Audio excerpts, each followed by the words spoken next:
কেন সোলটা কুটি গেল ওই ছুরি রে জেমি কে জেমি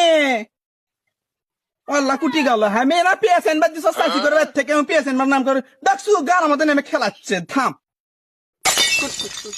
কেন এটা কি করে মা খেলিচ্ছি। হাই রে তোর দা কপাল এই বয়সে খেলে তোর সাতকার গুলো দেখতো স্কুলে পড়ে মানুষ কি করছে মানুষের বিটি করে বিয়ে হয়ে যাচ্ছে পড়ালেখা করা লাগবে স্কুলে ভর্তি কর দম আজকে তো ব্যাগ কাম করিস না কাজ করিস না কি করে খাবো পরিবার জমো পরিবার ভর্তি কর দম আসসালামু আলাইকুম মাস্টার মশাই কিংকা আছেন ভালো আছেন আর বিটিটা কিনা ভর্তি কর দম যাচ্ছি গো ওই নাচ গোনা পড়ছে নাম টাম লেগে পায় ও মা আমি এটি পড়বো না। কে? মাছটা গেলে আমাদের চায়ে থাকে লুচ্চা সুদা মাছটা। সেই তো থেকে অনলাইন করতে থাকে এই মাস্টার সেই খাবার জরুরি মাস্টার শালা এটা পুরো মনে